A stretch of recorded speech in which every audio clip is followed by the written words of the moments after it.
This video is going to be my first attempt to try to talk about some of the differences between backfield alignments. And if you paid attention to any of my offensive videos, specifically after the open practice video a week ago, I talked a lot about going away from the pistol, specifically the pistol read option. And there's people who agree and disagree about the effectiveness of the pistol option. There's people who agree and disagree about the Ravens possibly going away from it. Of course, they got the same offensive coordinator who's run that, dating back to his time in San Francisco. Hopefully we see tonight some examples of us being away from the pistol. I have 3 videos to hopefully try to present rationale or reasons as to why it might be a good idea to move away from it. Not move away from it completely, but minimize it in terms of that being our base offensive set. And to do so, first of all, I'm going to show a specific concept, really 2. RPO concepts. Now, I have shown a lot of these in other videos. I'm going to attempt to show how utilizing the pistol at times can cause certain concepts to be less effective. You will see some data up here in the database that we have created. In any case, it's this first one called RPO sit, and I think Marquise Brown's going to end up wide open down here at the bottom. You've got 2 on 2. You've got 2 receivers versus 2 DBs down here at the bottom. And it's quite easy for you to see the space that's created by reading this inside linebacker for him to either go with the running back crossing Lamar's face or expand to go with the number 2 receiver, Marquise Brown, or do what he actually does on this play, which is just sit still and let Lamar throw the inside little sit slant route. Just for illustrative purposes, the running back is obviously next to the quarterback to accomplish this. I would call this B gun because he's opposite the tight end. A gun will be on the same side as the tight end. Other people will call it king and queen. There's the inside linebacker that's being read. Lamar theoretically could have given it as well. It's entirely up to you how you teach it when the inside linebacker just sits there and does nothing post-snap. We're not always lined up with twins. I did name this formation twins, as you can see from the top there. We are motioning into it. And you can see the running back is to Lamar's left, which is the side that Marquise Brown is motioning toward. When we did not have twins already there, we would run what's called the snag concept. Snag concept is going to be a little angled hook by the number 1 receiver, and the guy who goes in motion, which is Marquise Brown, is typically going to run out into the flats. Against a 3-4 defense, Lamar's reading that outside linebacker, deciding whether to give it. He theoretically could have given it here again, and I will come back to this play probably to show you numbers, but in the case of this play, the outside linebacker didn't expand, so he throws it out into the flats because the flats are wide open. This is a play concept that we attempted to use one time against the Bengals in Week 7 because the Bengals, just like the Broncos, like to have their corners off and just staring right into the backfield, and you can beat them on some of this quick game stuff. I'm not sure why we didn't go to it more often, to be honest with you. I'm going to move through generally just going to show you the all-22 angle of these plays, to be honest with you. Back is on Lamar's right this time, and you can see that Marquise Brown is the guy in motion going to that side. So you're generally, on the snag concept, going to get motion to the side of the running back. There's the angled hook here, which I think is Watkins, and we're throwing it out to Lamar in the flats. Probably could give this football again. You've got safeties that are just reading Lamar, and I do want to point out, well, let's let the play run one time through, and you can see the very short gain to Marquise Brown. And I have talked about this particular player many times. I don't mean to be negative, but he's a guy who just stares at the quarterback. It's Simmons. Watch him go. As Lamar has still got the football, he's already deciding to go. He's not looking at this receiver at all. One of the things that the Ravens need to do off of this concept, if you ask me, is instead of running an angled hook and a flat route, so the flat route there, we typically run the angled hook. Maybe that line's not drawn great. We just need to run to the hash, up the hash. Once we show that on film, these guys will no longer be able to just fly with the quarterback because we can run past them. It's impossible, no matter who the safety is, to come downhill at this angle because you're staring at the quarterback and then turn and go vertically with that guy who's running up the hash. Now, you may say, well, Coach, they can have this safety cover him. They certainly can. And another aspect of this where I think the Ravens have got to progress is we've got to run the ball to the side where Mark Andrews is. Like I'm telling you, you may not want to hear it. Teams see Mark Andrews lined up opposite the running back. In this case, this is B gun. Go to the end zone angle so you can see it. There's Andrews. The back is on the other side. That's why I have it labeled as B gun up there. Teams know we're not running the football to that side because we don't generally want to run behind Mark Andrews. What he's doing is he's trying to influence this outside linebacker, make him think he's going to block him, and then come down on the inside linebacker so the pulling lineman could have a little bit more space to kick this guy out if Lamar does give the football to the running back. An RPO is not ever designed to be a quarterback run. Since this guy came square down the line of scrimmage, when I say this guy, I mean number 53, Lamar chose to throw it out into the flats. Problem is, we're not getting any adjustment because these guys are a little undisciplined and get away with staring in the backfield all the time. Actually, the Broncos and Vic Fangio coached that. Now, let's compare this to the pistol because that is generally the thing that I've been talking about a lot. You can see we're in the pistol here. So we got the motion going right to left.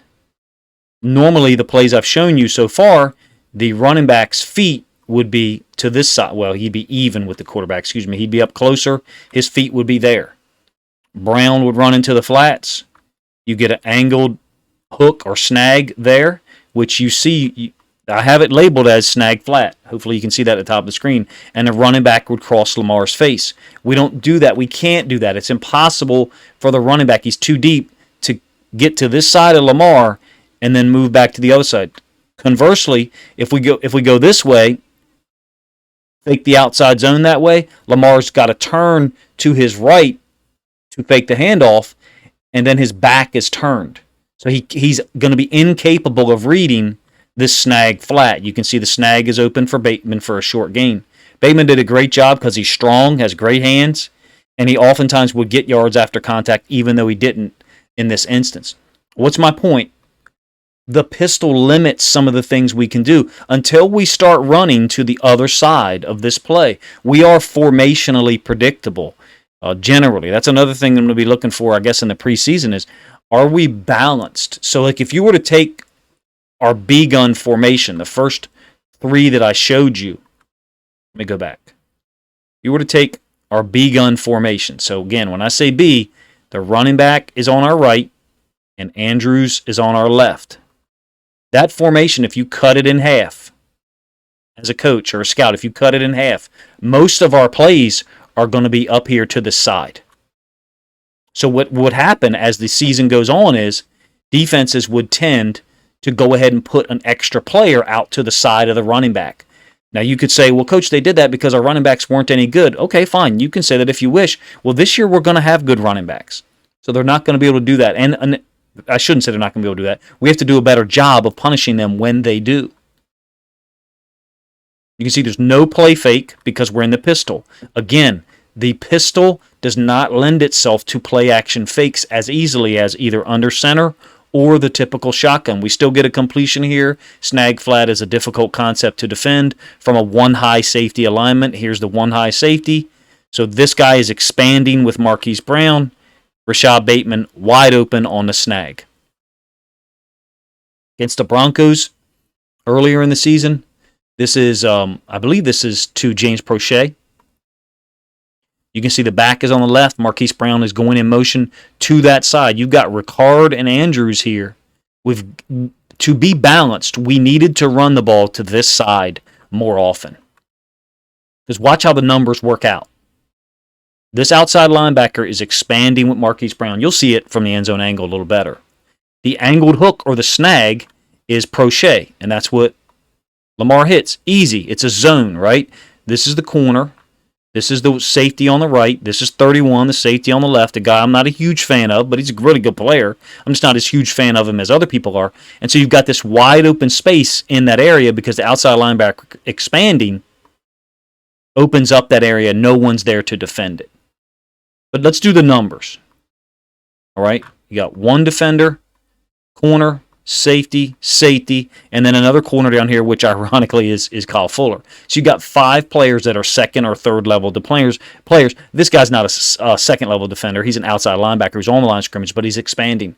Our numbers: 1, 2, 3. Not meaning not involved with the run. We have a numbers edge in here. There's a lot of lines drawn on the screen. My apologies for not explaining it well. We have a numbers edge in here. We needed to be able to hand the ball off more often and take advantage of that. This was something that happened many times last year. If you are to complain about the Ravens offense and our play calls, fine. Make it specific. Make it be things that are accurate. This is specific, especially when we pull the guard, we pull the tackle to wrap, and the outside linebacker, which is this guy here, expands. This should, in my opinion, this either needs to be a give. Now, the snag is there. I think this ball is actually almost tipped by this D lineman here. We've got to run the football against these numbers. When we get these type of numbers, we've got to run the football. Maybe this is the type of thing that our coaches weren't happy with. You get a great job by Ricard here, comboing up to the front side. You got a kick-out block right here, and then the tackle wrapping, presumably for the front side inside linebacker. You got a great football play. We still got a good gain out of it. We can be a more balanced offense with what we have in. Here's the same concept. RPO snag. The Chargers are not expanding with the motion. They're taking an inside linebacker and running him out. And we hit the snag underneath on a double pump to Duvernay. It's a 3-4 structure. And they roll Derwin James up in the box. You'll see him coming to the screen. So you got outside linebacker, interior D lineman, 3 of them, 2 inside backer. So it's 3-4 structure, and then they're rolling Derwin James up in the box. Let's call him a strong safety. We know he can play anywhere. So this time, maybe we don't have the numbers for the pass, and because they're running the inside linebacker out of the box, he's expanding too far, and we hit the angled hook in behind him. It's a great concept. The Ravens had a lot of the stuff in last year that wasn't in prior to 2021. I think there's a definite influence of T. Martin, maybe even Keith Williams. These are not concepts that Greg Roman ran a ton of, at least to my knowledge. I got 2, maybe 3 more plays here to show you, and how I think we can use the regular shotgun to solve some of the issues we had with Blitz 0. You can see Ricard is on the field with another running back, so this will be 20 personnel. We got twins down to the left. What does that mean? It's not going to be the snag. We only run the snag when what is the number 2 receiver goes in motion. Additionally, it's only going to be a snag when the number 1 receiver is lined up here, right there. So we kind of give away our intentions in terms of the formations. This is B-gun, okay, because Ricard is essentially the tight end here. The back's on the opposite side of him. We kind of give away our intentions by our alignment. The Chargers know it. They bring a great stunt. Lamar just does an unbelievable job. And then Bateman jukes one guy, gets a nice gain out of this. For his first game back, look at Lamar in about, 1.4 seconds, decides to keep the ball, not give it to the running back. He's looking for Brown. They're taking away that route that Brown hit the Chiefs with. Remember the first play I showed you when the Chiefs inside linebacker sat still and Brown sat, that called a sit route, he just sat down. They're taking that away by rolling somebody down here. And then Lamar adjusts while he's getting hit, goes to what would be his third read on the play, hits Bateman out into the flats. It's a great play by Lamar, great play by Bateman as well. Another example, if you ask me, of us being predictable, though. At some point, when we're seeing some of these things, we got to hit people vertical. We just do. I think the Ravens did a good job last year. I totally disagree with a couple of national content creators who have said the Ravens passing game made 0 adaptations last year. I think they did.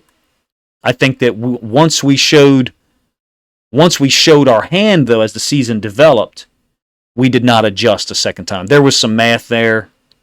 Forgive me for not explaining that. The timestamp on that is 16:09 when the ball was snapped. And the timestamp when he throws the ball is 18:20. So we figured out 2.11 seconds for Lamar to make all those decisions and get the ball out to Bateman. We ran over this play in a live stream, and we thought it was pretty impressive. All right, last couple plays. The pistol, again, where we're relating the shotgun to the pistol. What can you do? Now, this is not blitz 0 because you got a corner sitting here, a corner, and then a strong safety in the box. Looks like it's going to be man-free to me. This is not blitz zero, but again, we're motioning to the side of the running back. You've got a mesh between Lamar and the running back. This looks like he's decided pre-snap, whether to go with this. I don't think he's actually reading this OLB. And then we throw it out into the flats, and we got a 3-on-2 in our favor. We got 1, 2, 3 offensive players for only 2 defenders. Great numbers there. Duvernay's able to pick up good yardage along the sideline. That's the type of thing that we can do to get people out of blitz zero, even though this is not blitz zero. And I'm going to show you a blitz zero play in a moment here. Sorry for the annotations. I forgot those were there. So the back is crossing face. That's holding a defender. Theoretically, this guy should be held by it because he's got to decide whether the ball is, he's got to notice whether the ball is give to the running back or kept by the quarterback. And we get it out there. You can see the numbers that we've got 2 blockers for 2 defenders, and then we've got the ball carrier. I wanted this to come in under 15 minutes. Last play.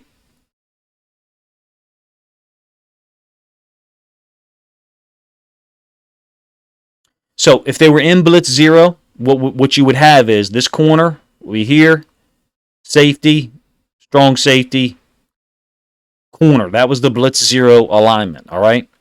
And when the Duvernay motions through, they're not going to spin someone down. They don't spin people down with blitz zero. Let me see if I can find the play.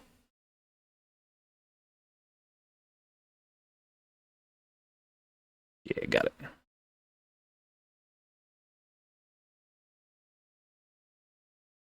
All right, so blitz zero, you got those 4 safeties, but because we're in a 3-by-1, you got 3 of them over here. We don't motion anybody through. The safety's already there. All right, so it would be the same thing to the side of the running back. The problem is there's no cross motion. Look at all the flow. Everyone's flowing here.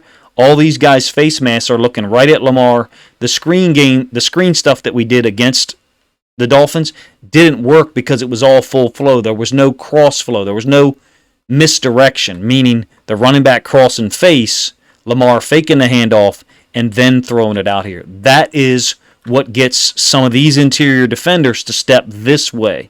Now, they can cover it in this video, but I have spoken about it at length. Under center, you get even a longer period of time when they're in conflict. Because look at all these guys. You see the back of their jerseys. They're all flowing in the direction where Lamar is looking. These guys all looking at Lamar. This guy looks like he's already decided he knows where the ball's going. And there's not much yards there. What we needed to do, if you ask me, was A, not be in the pistol, which we're not here, but we needed to be motioning to the side, forcing the safety to move, because when the safeties move, his face mask is not going to be on Lamar. Nobody identified it in-game. I'm sure the Ravens coaches have now, but face mask looking at Lamar, face mask looking at Lamar, face mask looking at Lamar. No one reading the actual receivers. It's a cheat defense is what it is. It's no technique. And we did not do a good job of adjusting to it at all. So for people who want to say the Ravens pass game didn't adapt, well, it didn't adapt to this situation in-game, no. But it adapted during the season by adding the snag flat concept, either out of twins or really motioning to twins. I offer to you that I think the Ravens passing game will be even more advanced this year. Hopefully we get evidence of it tonight in the preseason game. Let me know if you guys enjoyed this video at all. Maybe I got a little off task there with the last play. I would like to show some examples under center for the Ravens, but we don't have them. So I'm going to rely on using Titans film and 49ers film to show the length of time when defenders are put in conflict by trying to decide whether the quarterback has handed the ball off on the stretch concept to the running back or kept it to boot in the other direction. Ravens are accomplishing the same thing with the RPO snag flat concept. They are. Or with the twins already being there, like the first play I showed you against the Chiefs. We're accomplishing the same thing, but the length of time that the defense is put into conflict is a shorter amount of time. And so there's a greater ability for the defense to recover because they're not put in conflict for as long a period of time. They're not moving laterally for a longer period of time like you do under center. Not sure if I explained that well, to be honest with you. You guys let me know in the comment section if you enjoyed this one at all. Obviously, some of these are plays that we've looked at already. We're getting ready to get some plays, thankfully, tonight at 7:30 that we can take a look at. Hopefully some new stuff and some advancements of the stuff that the Ravens already run.